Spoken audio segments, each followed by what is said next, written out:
خدا کے بھی محبوب انہیں کو اپنا وسیلہ بنا لیا جائے۔ نعرہ تکبیر، اور آواز، نعرہ تکبیر، نعرہ رسالت، نعرہ رسالت، جشن شہید اعظم، مسلک اعلیٰ حضرت علماء اہل سنت حضرت علامہ مفتی بدر الدین صاحب قبلہ۔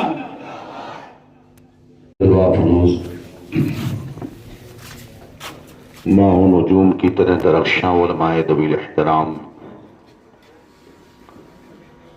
معزز سامعین، عزیز بچوں، نوجوان دوستوں، بزرگوں، پردہ نشین ماں اور بہنوں، السلام علیکم ورحمۃ اللہ تعالی وبرکاتہ۔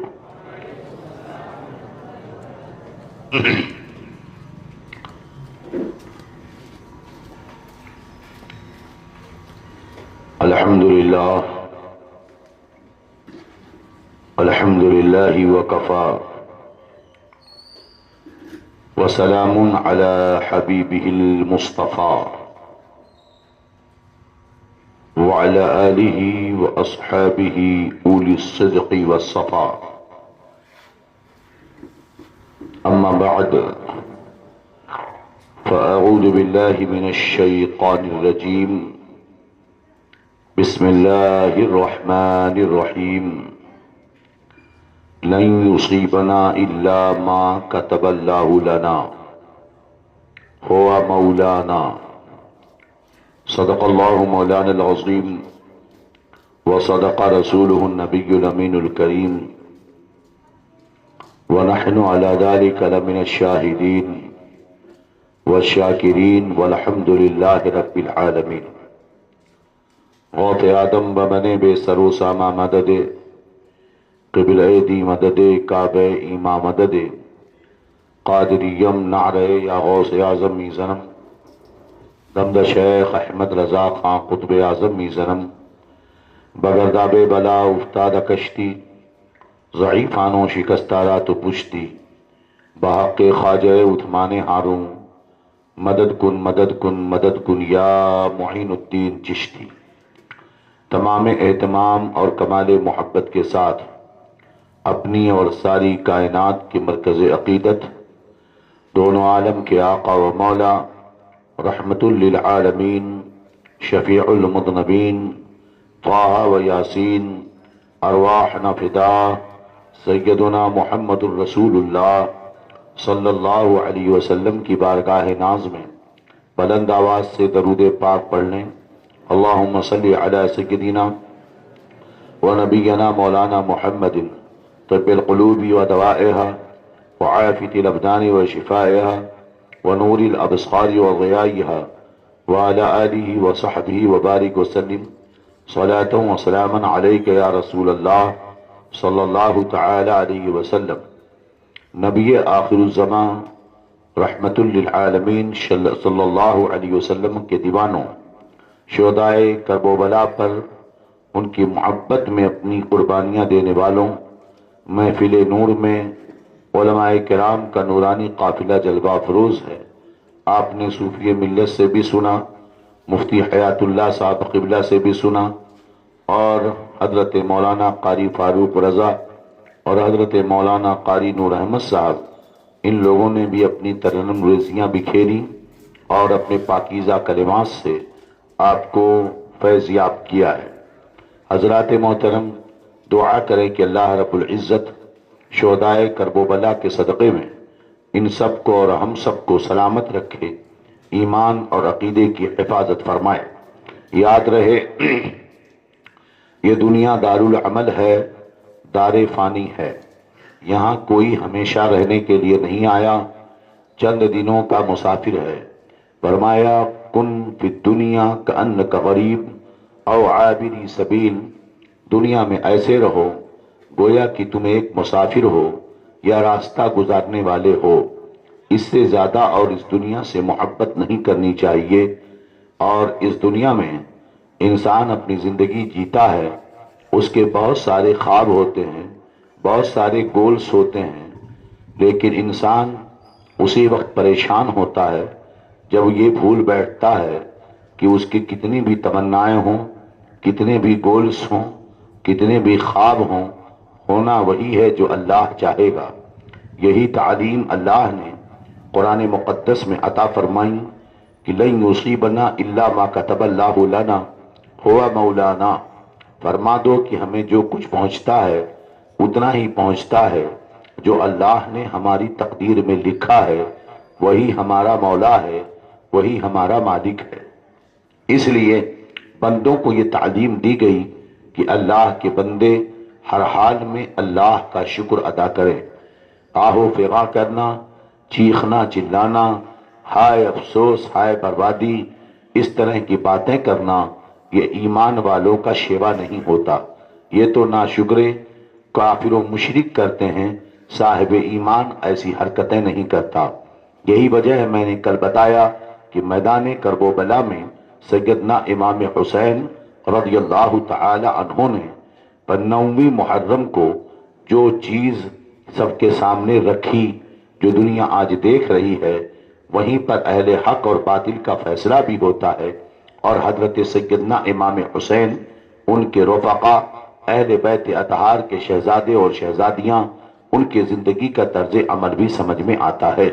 لہذا ہمیں ہمیشہ یاد رکھنا چاہیے کہ قرآن و حدیث سے پاکیزہ نفوس قدسیہ جنہوں نے ہمیں زندگی جینے کے سلیقے بتائے ہیں، اگر آج کوئی کتا، آج کوئی بھنگی، آج کوئی کنجر ان کی صفات پر، ان کے اخلاق پر انگلیاں اٹھائے تو حقیقت میں وہ ہمارے لیے قابل قبول نہیں ہے۔ نبی کریم صلی اللہ علیہ وسلم کے بعد دنیا سے تشریف لے جانے کے بعد حضرت سیدنا ابو بکر کی خلافت پر سارے صحابہ نے اتفاق کیا، آپ خلیفہ برحق ہو گئے۔ اب اس میں دنیا بھر کی چالیں اور بہت ساری روایتیں لوگ پیش کرتے ہیں، مگر جب صحابہ نے اتفاق کر لیا اور سب نے یہ تسلیم کر لیا کہ ابو بکر صدیق ہی خلیفہ راشد ہیں اور وہی اصلی خلیفہ ہیں اور وہی سب سے افضل و اعلیٰ ہیں، تو اب بات یہاں پر ختم ہو جاتی ہے۔ راہ حکومت کے دائرے کو وسیع کرنا، تو نبی کریم سے محبت کا جو رشتہ سیدنا ابو بکر صدیق کو تھا وہ کسی اور کو حاصل نہیں تھا۔ 2 سال کچھ مہینے خلافت کے امور سیدنا ابو بکر صدیق نے نبھایا۔ ظاہر سی بات ہے نبی کریم کے اس دنیا کے جانے کے بعد 2 چیزیں رہیں، ایک دنیاوی لیول پر لوگوں کی ذمہ داریاں حل کرنا، اور دوسرا دینی اور علمی لیول پر لوگوں کی ذمہ داریاں حل کرنا۔ ابو بکر میں دونوں صلاحیتیں موجود تھیں۔ یہ اور بات ہے کہ جب آدمی مصروف ہوتا ہے تو اس سے علمی خدمات قلم اور کاغذ کے ذریعہ اور زیادہ وجود پر نہیں آتی ہیں، ہاں اس کے اقوال، اس کے فیصلے، اس کی باتیں دوسرے لوگ محفوظ کرتے ہیں۔ آپ مجھے بتائیے کہ نبی کریم صلی اللہ علیہ وسلم نے کتنی کتابیں لکھی ہیں؟ میرے نبی صلی اللہ علیہ وسلم نے کوئی کتاب نہیں لکھی ہے، بول کر کے بھی لکھوا سکتے تھے، لیکن میرے نبی کا پوری زندگی کا ایک ایک لمحہ سوچئے آپ 23 سال 40 سال میں آپ نے اعلان نبوت کیا اور 63 میں اس دنیا سے تشریف لے گئے۔ اس 23 سال میں ایک ایسا نظام قائم کیا میرے نبی نے کہ آج 1400 سال بیت گئے، پوری دنیا اس نظام کی مخالف ہے، مگر یہ نظام کل بھی سب سے اچھا تھا، آج بھی سب سے اچھا ہے اور صبح قیامت تک اچھا رہے گا۔ اگرچہ میرے نبی نے کوئی کتاب تو نہیں لکھی، مگر میرے نبی کے دائیں طرف ابو بکر تھا، بائیں طرف عمر تھا، سامنے علی تھا، عثمان تھا، عبداللہ ابن مسعود، عبداللہ ابن عمر، حضرت ابو ہریرہ، یہ ایسے صحابہ موجود تھے جنہوں نے نبی کریم کے ایک ایک قول و فعل و عمل کو محفوظ کر لیا۔ سیدہ عائشہ نے آدھا دین جذب کر کے اپنے اندر لوگوں میں اس کی پنکھڑیاں پھیلا دیں، آج دنیا اسے دیکھ رہی ہے۔ میرے 23 سال کی مدت میں کتابیں نہیں لکھا، مگر پورے عالم میں کتاب زندگی کو پھیلا کے رکھا ہے۔ آج پورے دنیا میں یہ چیزیں پائی جاتی ہیں۔ میں پوچھنا چاہتا ہوں، کوئی ایسا ہادی تو بتا دو، کوئی ایسا رہبر تو بتا دو، کوئی ایسا قائد تو بتا دو جس نے 23 سال میں ایسا انقلابی کام کیا ہو کہ آج پوری دنیا کے گوشے گوشے میں اسلام پر ریسرچ ہو رہا ہے، اسلام پر تحقیقیں ہو رہی ہیں، ساری دنیا کی قوتیں اتنی ڈری ہیں اسلام کے نظام سے، وہ ساری تاغوتی قوتیں، شیطانی قوتیں اسے مٹانے کی کوشش کرتی رہیں، مگر جب ابو بکر صدیق 2 سال رہے تو یہ قوت اور تیز ہو گئی، اس میں ایک نہیں 4 4 5 5 فتنے جنم لیے، مگر ابو بکر کی قوت ایمانی اتنی مضبوط تھی، سارے صحابہ ایک طرف مگر ابو بکر تنہا ڈٹا رہا، مجبوراً عمر کو کہنا پڑا کہ اللہ نے ابو بکر کے دل کو کھول دیا ہے اور ابو بکر کے صدقے میں ہمارا بھی دل کھل گیا ہے، اسلام غالب ہوا، باطل تباہ و برباد ہوا۔ حضرت عمر فاروق آئے، آپ نے 10 سال کچھ مہینے خلافت کے امور انجام دیے، آپ کی سختیاں اور آپ کے فیصلے اور آپ کی قربانیاں اتنی رہیں، نہ تو ابو بکر نے کوئی کتاب دی کیونکہ یہ بھی اپنی زندگی میں عملی میدان میں اترے، فیصلے کرتے رہے۔ عبداللہ ابن مسعود تو تھے جماعت صحابہ میں جو لکھ رہے تھے، حضرت ابن عباس تھے جماعت صحابہ میں جو لکھ رہے تھے، حضرت جابر تھے جو لکھ رہے تھے، ابو ہریرہ تھے جو لکھ رہے تھے، انس تھے جو محفوظ کر رہے تھے، یہ قائدین فیصلے سنا رہے تھے اور یہ ان کے فیصلے لکھے جا رہے تھے۔ یہ مت سمجھنا کہ کبھی لوگ خاموش بیٹھے رہے، لکھنے والے موجود تھے اور کتنی مشکلوں سے سیکھا ہے۔ حضرت ابن عباس کی عمر چھوٹی ہے، اپنے ساتھیوں سے کہتے ہیں بڑے بڑے صحابہ اپنا کام کر رہے ہیں، میں نوجوانوں تم کو بتا رہا ہوں، حضرت ابن عباس کی عمر چھوٹی ہے، کہتے ہیں صحابہ بڑے بڑے اپنا کام کر رہے ہیں، ہم کو چاہیے کہ نبی کا علم سیکھنے کے لیے کسی بڑے استاذ کے پاس چلیں تاکہ ہم بھی نبی کی حدیثیں یاد کر لیں، دین کے مسائل یاد کرنے۔ ساتھی نے کہا دیکھو بڑے بڑے صحابہ موجود ہیں، ان کے آگے ہم کو کون پوچھے گا، کیا ضرورت ہے؟ انہوں نے کہا تم نہیں آتے تو مت آؤ۔ حضرت ابن عباس آگے بڑھے، رسول اللہ کے چچا کے بیٹے ہیں، خاندان کے بندے ہیں، حضرت جابر کے چوکھٹ پر پہنچے، دوپہر کا وقت تھا، جابر گھر کے اندر کھانا کھا کے سو رہے تھے، دروازہ بند تھا، حضرت ابن عباس نے دروازہ کھٹکھٹایا نہیں، آواز نہیں دی، چوکھٹ پر بیٹھ گئے، بڑے گورے گورے بڑے نورانی چہرے والے، مگر وہ عرب کی گرمی ہے، دوپہر کا وقت ہے، ہوائیں چل رہی ہیں، ریت اڑ رہی ہے، عمر چھوٹی ہے، نیند آ گئی، وہیں چوکھٹ پہ سو گئے، اور جب حضرت جابر بیدار ہوئے آپ نے دروازہ کھولا، چوکھٹ پر ابن عباس سویا ہے، اللہ اکبر اللہ اکبر، گھبرا گئے، کہنے لگے اے شہزادے یہ آپ کیا ظلم کر رہے ہو، آپ چوکھٹ پر کیوں سو گئے؟ مگر کیا جانے کہ ریتیلی میدان کی ریتیں بھی تو یہ تبرک حاصل کرنا چاہ رہی تھی، ہوائیں بھی ان زلفوں کی برکتیں لینا چاہ رہی تھی۔ حضرت ابن عباس دھول میں اٹے ہوئے اٹھ کے بیٹھے، حضرت جابر نے کہا کیا ہے؟ کہا حضور میں آپ کے پاس آیا تھا، آپ کے پاس حدیثیں ہیں، آپ علم والے ہیں، مجھے کچھ حدیثیں سکھائیے، میں آپ کا شاگرد بن جاؤں۔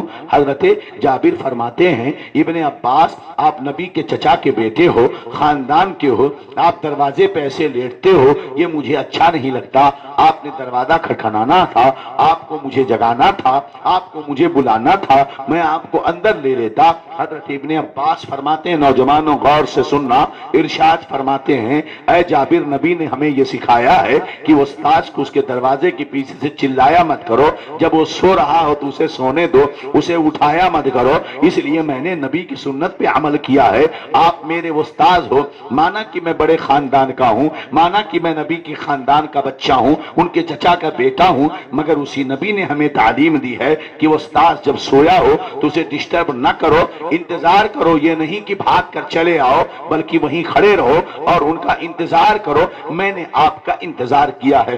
ایسے لوگ پڑھنے والے تھے، تب انہوں نے علم سیکھا۔ آج فقہ ابن عباس، فتاوی ابن عباس وہ اتنا بڑا ہے کہ میرے نبی نے فرمایا اللہم علمہ القرآن وفقہہ فیہ، اے اللہ ابن عباس کو قرآن کا علم عطا فرما، دین کا تفقہ عطا فرما۔ اتنے بڑے عالم بنے، اتنے بڑے عالم بنے، اتنے بڑے عالم بنے کہ علماء نے، صحابہ نے انہیں رئیس المفسرین کہا، حبر الامہ کہا۔ قرآن کی تفسیر میں سب سے اگر بڑا مفسر کوئی گزرا ہے تو سیدنا عبداللہ ابن عباس کی ذات۔ لہذا یہ شیعہ، یہ رافضی، یہ کنجرے، یہ کچھ بھی روکتے رہیں، کبھی یہ مت سوچنا کہ ہمارے پاس کوئی ہے نہیں۔ اے سنیوں، میں صرف تم سے اتنا کہنا چاہتا ہوں، جب کسی آڈیو کلپ کے ذریعہ، کسی ویڈیو کے ذریعہ، کسی پاکستانی کنجرے نچنیے کے ذریعہ تمہارے ایمان کو لوٹنے کی کوشش کی جائے، کوئی پلمبری آ جائے، ایک مرزا انجینئر جہلمی نہیں، وہ جہنمی ہے، پاکستان سے بنگلور سے ایک لڑکے نے مجھ سے رابطہ کیا، ان کی بیوی میری شاگردہ ہیں، انہوں نے مجھ سے کہا حضرت یہ پلمبر کی وجہ سے بہت لوگ گمراہ ہو رہے ہیں۔ پلمبر یہ کہتا ہے کہ اللہ تعالی جنتیوں کو منی گاڈ بناتا ہے، کہتا ہے کہ تم عبادت کرو، میری بات مانو، میں تمہیں جنت دے کر منی گاڈ بنا دوں گا۔ یعنی خدا بڑا خدا ہے اور جنتی چھوٹا خدا ہے۔ معاذ اللہ، دلیل کیا ہے؟ اس کی دلیل کا کسی کے پاس رد نہیں۔ میں نے کہا کیا دلیل ہے اس پلمبر کی؟ کہا اس پلمبر کی دلیل یہ ہے کہ اللہ تعالی جنتیوں کو جب جنت دے گا تو انہیں موت نہیں آئے گی، جنت میں موت نہیں آئے گی، اور اللہ کو بھی موت نہیں آئے گی، تو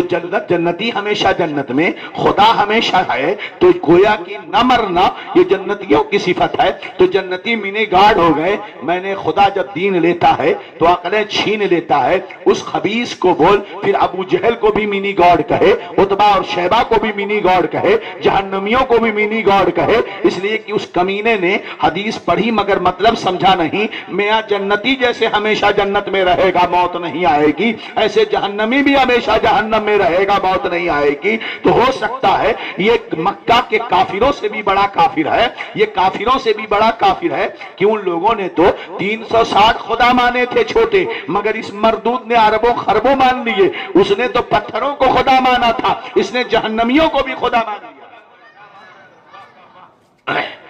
سمجھ رہے کہ نہیں؟ تو آپ لوگوں کا دماغ وہاں تک نہیں پہنچتا ہے، اس لیے اکابر علماء سے سمجھو اور ان کی جاہلانہ حرکتوں کو سمجھا کرو۔ ایسے ہی محرم کے مہینے میں ایسی بدتمیزیاں ہوتی رہتی ہیں، یہ پلمبری آج کل بہت اٹھا ہوا ہے۔ میں اپنے نوجوانوں سے کہوں گا مت سنو یہ ساری چیزیں، کس کا جواب تلاش کرو گے؟ شیطان کا کام سیڑے لگانا ہے، پھر آپ الجھتے رہ جاؤ، نہیں جانتے ہو شیطان نے کیا کیا۔ یہ ایک حلوائی جلیبی بنا رہا تھا، سیڑا تیار تھا، شیطان نے سیڑا اٹھایا، دیوار پہ لگا دیا، جیسے دیوار سیڑا لگا، ایک مکھی آئی سیڑا کھانے کے لیے، اس میں چپک گئی۔ چپکلی نے مکھی کو دیکھا، وہ چپکلی پہ حملہ کری، چپکلی نے مکھی کھانا چاہا، اور جب چپکلی کو ایک بلی نے دیکھا، اس بلی نے چپکلی پہ حملہ کیا۔ بلی پر ایک کتا کھڑا تھا، اس کتے نے بلی پہ حملہ کیا۔ کتی پالی ہوئی تھی، بلا پالا ہوا تھا، کتی نے حملہ کیا۔ جب کتی نے بلی کو حملہ کیا تو بلی کے مالک نے کتے کو مارا، اور کتے کو جب مارا تو کتے کے مالک نے بلی کے مالک کو مارا، دونوں میں ڈنڈا چلا، محلے میں ہنگامہ شروع ہو گیا، لوگ لڑائیاں کیے جا رہے ہیں۔ ایک آدمی پہنچا، کہا کیا ہوا؟ کہا سیڑا لگا تھا، چپکلی اس میں مکھی پھنسی، چپکلی آئی، بلی نے حملہ کیا، کتے نے حملہ کیا، اس کے مالک نے اس کو مارا، اس کے مالک نے اس کو مارا، ہنگامہ شروع ہو گیا۔ اس نے کہا بھائی سارا کام شیطان کا ہے، سارا کام شیطان کا ہے، یہ کون سی بات کی لڑائی شروع ہو گئی؟ شیطان وہیں کھڑا تھا، مزے لے رہا تھا، اس نے بلا کر کہا بھیا اتنی لڑائی ہو رہی ہے، مجھے کیوں ذمہ دار بناتے ہو؟ میں نے تو صرف سیڑا لگایا تھا، میں نے تو صرف کیا کیا تھا؟ ہاں، اس لیے یوٹیوب کے سیڑروں سے بچو، یہ لگا کر چلے جائیں گے تم پریشان رہو گے۔ سوچئے آپ میدان، آج تک میں کہتا ہوں آپ ہسٹری پڑھو عالم کی، میں کہتا ہوں پورے ہندوستان کی نہیں پورے ورلڈ کی تاریخ پڑھو تم۔ حضرت عمر فاروق رضی اللہ عنہ کا دور جو خلافت تھا، میں نے تم سے کہا کہ الیگزینڈر سکندر اعظم عمر فاروق کی حکومت کے سامنے اس کی کوئی حیثیت نہیں تھی، 90 لاکھ مربع میل پر حکومت پھیلی تھی۔ عثمان غنی نے 12 سال کچھ مہینے خلافت کے امور انجام دیے، فتنے یہاں سے شروع ہو گئے، مگر فتنے آنے کے بعد بھی اسلام کمزور نہیں ہوا۔ حضرت عثمان غنی کے بعد حضرت علی مرتضیٰ نے 4 سال خلافت کے امور انجام دیے۔ ان 4 سالوں میں لڑائیاں چلتی رہیں، مگر جب بھی عیسائیوں نے اسلام پر حملے کی سوچی تو امیر معاویہ سینہ تان کر کھڑے ہو گئے اور کہنے لگے سن اے حرامی کے بچوں، کبھی تم مکہ مدینہ کی طرف ہاتھ مت اٹھانا، یہ مت سمجھنا کہ میری اور علی کی لڑائی چل رہی ہے تو تم علی پر حملہ کر دو گے. جس دن تم نے علی کی طرف تیر چلایا تو سرحد پر سب سے پہلے امیر معاویہ کو دیکھو گے، اس لیے کہ معاویہ سرحد پر کھڑے ہو کر اسلامی سلطنت کی حفاظت کر رہا ہے. بات سمجھ میں آ رہی کہ نہیں؟ تو خلافتیں کبھی کمزور نہیں ہوئی، حکومتیں کبھی کمزور نہیں ہوئی. آج کی باتیں مت کرو. آج جنگ پہلے الگ طریقے پہ لڑی جاتی تھی، آج جنگیں الگ طریقے پہ لڑی جاتی ہیں. آج جنگ لڑ کر کسی ملک پہ قبضہ نہیں کیا جاتا، ملک پر اپنی چاپلوس حکومت بٹھا دی جاتی ہے، اپنے پٹھو بٹھا دیے جاتے ہیں. امریکہ اور اسرائیل اور یورپ یہی کر رہے ہیں. انہوں نے صدام کو ہٹایا، اپنے چاپلوسوں کو بٹھایا. انہوں نے غدافی کو ہٹایا، اپنے چاپلوسوں کو ہٹایا. سلطنت عثمانیہ کو ختم کیا، ترکیہ کو مٹایا اور اپنے چاپلوسوں کو سعودی میں، مسقط میں، بحرین میں، دبئی میں، قطر میں بٹھا دیا.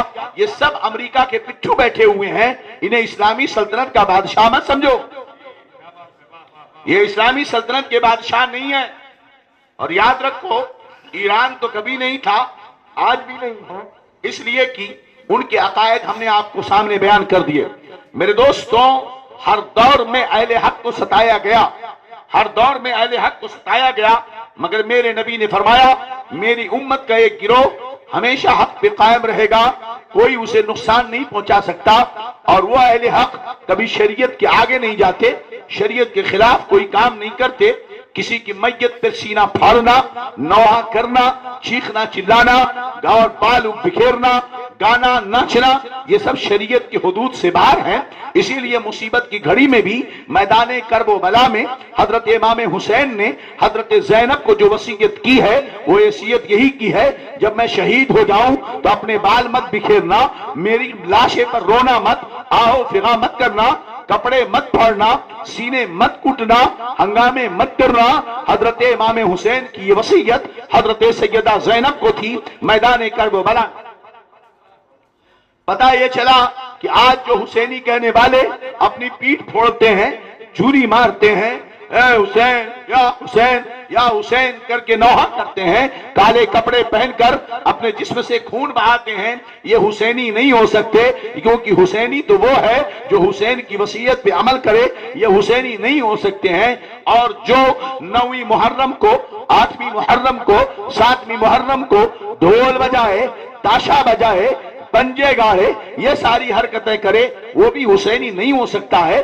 اس لیے کہ امام حسین نے جب یزیدی لشکر کی طرف سے حملہ ہوا تو 9ویں شب کو امام حسین نے یزیدیوں سے یہ نہیں کہا تھا کہ ہمیں ایک رات کا موقع دو تاکہ ہم ڈھول بجا لیں، ہمیں ایک رات کا موقع دو تاکہ ہم پنجے گاڑ لیں، ہمیں ایک رات کا موقع دو تاکہ ہم آگ پہ کود لیں، ہمیں ایک رات کا موقع دو تاکہ ہم ڈھول نگارے تاشے بجا لیں، ہمیں ایک رات کا موقع دو تاکہ ہم ذرا اچھل کود لیں، ہمیں ایک رات کا موقع دو تاکہ ہم رو لیں، سینہ کوٹ لیں. نہیں، امام حسین نے کہا تھا عباس یزیدیوں سے کہہ دو ایک رات کا ہمیں موقع دیا جائے تاکہ ہم سجدے کر لیں، تاکہ ہم قرآن پڑھ لیں، تاکہ اللہ کا ذکر کر لیں، تاکہ ہم اپنے سجدوں سر کو سجدے میں رکھیں. کیونکہ کل ہم شہید ہو جائیں گے، دنیا سے ہم چلے جائیں گے، پھر یہ دنیا میں خدا کی عبادت کرنے کی لذت، سجدے کی لذت، تلاوت قرآن کی لذت جو اپنے رب کے حضور سجدے میں ملتی ہے، یہ ہمیں میسر نہیں ہوگی. اس لیے ہمیں سجدہ کر لینے دیا جائے، ہمیں عبادت کر لینے دیا جائے. اب تمہارا فیصلہ تمہارے ہاتھ میں فیصلہ ہے، تمہیں فیصلہ کرنا ہے کہ جو محرم کی راتوں میں آگوں پہ کودتے ہیں، علاوے جلاتے ہیں، پنجے بٹھاتے ہیں، ڈھول تاشے نگارے بجاتے ہیں، وہ حسینی ہے، یا KTJ نگر کے اس محلے میں بیٹھ کر اللہ اس کے رسول کا ذکر کر رہے ہیں، حسین کا تذکرہ سن رہے ہیں، ان کے اخلاق کو بیان کر رہے ہیں، ان کی قربانیوں کا ذکر کر رہے ہیں، یہ حسینی ہے. حسینی یہ ہے جو اس مجلس میں بیٹھ کر حسین اور اہل بیت کا ذکر کر رہے ہیں. وہ ناچنے والے حسینی نہیں ہو سکتے، وہ آگوں پہ چلنے والے حسینی نہیں ہو سکتے، وہ ڈھول نگارے والے حسینی نہیں ہو سکتے.